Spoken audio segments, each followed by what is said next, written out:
आज भी जो पेट्रोल की कीमत बढ़ रही है क्या इसके जिम्मेदार इमरान खान है? मेरा ख्याल है कि उसका जवाब आपको मुस्लिम लीग नून से मिल गया है। क्या आज भी जो हुकूमत की तरफ से महंगाई की कुछ चीजें हो रही हैं, चीनी का क्राइसिस, क्या इसके जिम्मेदार भी इमरान खान है? लेकिन बड़ी मासूमियत वाली चालाकी के साथ आप इस किस्म के सवालात करते हैं। बस जाने देना, जाने ना जाने। मुझे अफसोस होता है, वज़ीर आज़म शहबाज शरीफ बड़े काबिल शख्स है, बड़ा अच्छा परफॉर्मेंस वो दिखाने की कोशिश करते हैं, लेकिन ये इतने मजबूत माफियाज हैं, ये ऐसे ऑक्टोपस हैं कि जकड़ लेते हैं।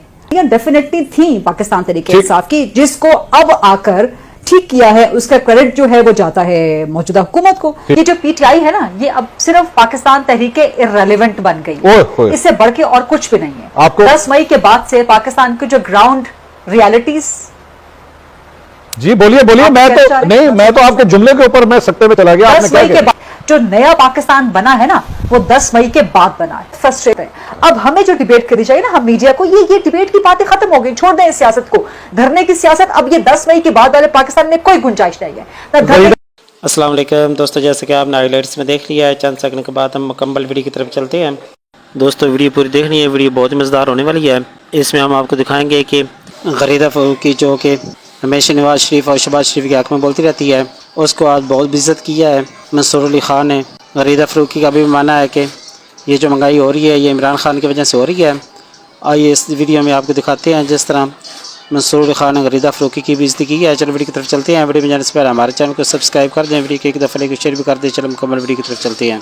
क्या आज भी जो पेट्रोल की कीमत बढ़ रही है, क्या इसके जिम्मेदार इमरान खान है? मेरा ख्याल है कि उसका जवाब आपको मुस्लिम लीग नून से मिल गया है। मैंने अपने प्रोग्राम में भी आज ये सवाल किया, ये तो हर जगह अब सवाल होगा कि क्या आज भी जो हुकूमत की तरफ से महंगाई की कुछ चीजें हो रही हैं, चीनी का क्राइसिस, क्या इसके जिम्मेदार भी इमरान खान है? लेकिन मुझे जिम्मेदार भी पाकिस्तान। मुझे गरीदा फ़ारूकी साहब, आपने जिस शख्सियत के ऊपर एक्चुअली उंगली उठाई ना, मुझे जरा उस पर भी मैं आपसे सवाल करना चाहूंगा। आपने कहा वजीर खजाना जिम्मेदार है। वजीर खजाना आखिर किसको रिपोर्ट करता है? It is the prime minister of Pakistan, Shahbaz Sharif साहब। The buck stops at the prime minister. तो मैं औरंगजेब साहब को सिर्फ क्यों जिम्मेदार ठहराऊं? मैं जाहिर बात है, प्राइम मिनिस्टर ने उनके नाम के ऊपर कुगी मारी है तो वो वजीर खजाना बने हैं ना। क्या वाकई वज़ीर आज़म शहबाज शरीफ ने घुगी मारी है? नहीं मारी। मोहम्मद औरंगजेब, ये कोई आप बड़ी खबर दे रही हैं? नहीं मारी, ऐसे नहीं हुआ। ये नहीं मंसूर खान साहब, आप बड़े मासूम हैं, बड़े मासूम हैं, बड़ी मासूमियत वाली चालाकी के साथ आप इस किस्म के सवालात करते हैं। बस जाने देना, जाने ना जाने, खान ही ना जाने, बाग तो सारा जाने हैं, खान सारे मासूम होते हैं। छोड़ दें इस बात को। खैर बहरहाल कहने का अच्छा, ये अब आप ये बड़ी खबर दे रहे हैं। ये असल बड़ी खबर तो ये निकली है मंसूर अली खान साहब के प्रोग्राम में से कि खान सारे, वैसे सरदार लतीफ खान खोसा भी आपके साथ, वो भी मासूम है, बड़े मासूम है, बड़े मासूम। मुझे बड़ा अच्छा लग रहा है वो। लेकिन बात यह है कि ना पाकिस्तान तरीके इंसाफ अपनी गलतियां मानेगी जब वो हुकूमत में थी, ना कोई और जमात अपनी गलतियां मानेगी। जब 2020 में गुलाम सबक खान ने वो पीआईए वाला बयान दिया था ना, उसके बाद 1 साल के अंदर 8 अरब रुपए का पीआईए को नुकसान हुआ था, सिर्फ फ्लाइटें बंद होने से। बाकी छोड़ दें आप, ठीक है पीआईए में बहुत खामियां हैं, स्टील मिल की भी नाकामी है, ये रियासत की नाकामी, इसको आप किसी एक पार्टी पे नहीं थोप सकते। कोई पार्टी इसको हल नहीं कर सकी, ना पीपल्स पार्टी हल कर सकी, ना पीएमएलएन हल कर सकी, ना पीटीआई हल कर सकी। ये बड़े बड़े माफिया, ये बड़े बड़े कार्टेल है जिन्होंने जकड़ा हुआ है इस हुकूमत को। मुझे अफसोस होता है, वज़ीर आज़म शहबाज शरीफ बड़े काबिल शख्स है, बड़ा अच्छा परफॉर्मेंस वो दिखाने की कोशिश करते हैं, लेकिन ये इतने मजबूत माफियाज हैं, ये ऐसे ऑक्टोपस हैं कि जकड़ लेते हैं ये वज़ीर आज़म को। लेकिन असल बात यह है कि फिर जब आप अपोजिशन में होते हैं ना, तो उस वक्त फिर उसूल की सियासत करें। अब मैंने आपको बताया कि सिर्फ पीआईए का नुकसान फ्लाइटें बंद होने से सिर्फ 1 साल का, and this is the part of the record of national assembly and senate. वहां की कायम कमेटियों में जाके ये पीआईए ने ब्रीफिंग्स दी कि 8 अरब का सिर्फ 1 साल में, अब 5 साल हो गए हैं पीआईए की फ्लाइटों को बरतानिया प्लस यूरोप में बंद हुए, बीच में डॉलर का रेट भी बढ़ गया। तो आप अंदाजन लगा लें कि 8 अरब का अगर 1 साल में, तो 5 सालों में कोई 40 से 80 अरब का नुकसान सिर्फ फ्लाइटें बंद होने से। किसकी जेब से निकाला जाए? वो जैसे इमरान खान कहा करते थे ना कि तुम्हारे बाप का पैसा है, ये कहां से निकाला जाए? 40-80 अरब रुपए। गलतियां डेफिनेटली थी पाकिस्तान तरीके इंसाफ की, जिसको अब आकर ठीक किया है, उसका क्रेडिट जो है वो जाता है मौजूदा हुकूमत को। लेकिन जो मौजूदा हुकूमत की खामियां हैं उसको भी हम बतौर सहाफी हाईलाइट करेंगे। चीनी का क्राइसिस, कौन इसका जिम्मेदार है मुझे ये बताएं? शुगर माफिया, आप अपने हाथ से लिख के दे रहे हैं कि जी आप आज 165 की दे दें, 10 दिन बाद 171 की दे दें, उसके बाद 20 दिन के बाद आप 200 की दे दें। आप अपने हाथ से लिख के दे रहे हैं। मतलब आपने पेट्रोल की प्राइसेस बढ़ा दी। मैं क्यों कह रही हूं कि वजीर खजाना वो टेक्नोक्रेट है, उनका कोई ताल्लुक नहीं है ना गरीब क्लास से ना मिडिल क्लास से। मैंने पहले आपसे कहा वो आज चले जाएंगे, कल चले जाएंगे, इसके बाद किसी प्राइवेट ओहदे पे, बड़े बड़े ओहदे पे वो लाखों करोड़ों की कमाई खा रहे होंगे। माशाअल्लाह, अल्लाह उनको मजीद तरक्की दे। गरीदा फ़ारूकी साहिबा, आप औरंगजेब साहब के हवाले से बार बार ये बात करिए। आप शहबाज शरीफ साहब की या शरीफ फैमिली की दरिया दिली देखें। वो चाहते तो अपने समधी को भी वजीर खजाना बना सकते थे, लेकिन उन्होंने नहीं बनाया। تو آخر انہوں نے اورنگزیب صاحب کے اندر کوئی ایسی خصوصیت دیکھی جو انہوں نے اسحاق ڈار صاحب کے اندر نہیں دیکھی؟ مجھے حیرانی ہو رہی ہے، حیرانی کے ساتھ پریشانی بھی ہو رہی ہے کہ آج آپ اپنے پروگرام میں پی ٹی آئی کا ذکر کیوں کر رہے ہیں. یہ جو پی ٹی آئی ہے نا، یہ اب صرف پاکستان تحریک ارریلیونٹ بن گئی، اس سے بڑھ کے اور کچھ بھی نہیں ہے. 10 مئی کے بعد سے پاکستان کی جو گراؤنڈ ریالٹیز. جی بولیے بولیے، میں تو آپ کے جملے کے اوپر میں سکتے میں چلا گیا. 10 مئی کے بعد پاکستان کی ریالٹیز 10 مئی کے بعد پاکستان کی ریالٹیز تبدیل ہو کے رہ گئی ہیں. اس میں عمران خان کو اپنے آپ کو، پاکستان تحریک انصاف کو اپنے آپ کو تبدیل کرنا ہوگا نئے زمینی حقائق کے مطابق. جو نیا پاکستان بنا ہے نا، وہ 10 مئی کے بعد بنا ہے.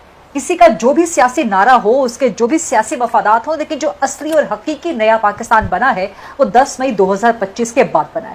گراؤنڈ ریالٹیز اب تبدیل ہو گئی ہیں. اب اس قسم کی سیاست، سیاسی مفادات کے لیے سیاست، اب مجھے نہیں معلوم کہ آپ کون سے سینئر صحافی کا ذکر کر رہے ہیں، لیکن اگر وہ یہ جھوٹی خبر دے رہے ہیں، یہ فیک نیوز دے رہے ہیں کہ ڈاکٹرز کی مزید، اور اس فیک نیوز کو تو بشرا بی بی کی اپنی بہن نے لتاڑ کے رکھ دیا.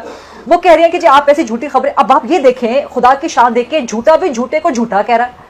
تو یہ پی ٹی آئی اب صرف پاکستان تحریک ارریلیونٹ بن گئی ہے. ہم جلسہ نکال رہے ہیں، ہم دھرنا نکال رہے ہیں، ہم احتجاج کر رہے ہیں. ان چیزوں کی اب 10 مئی 2025 کے بعد والے نئے پاکستان میں کوئی گنجائش نہیں ہے.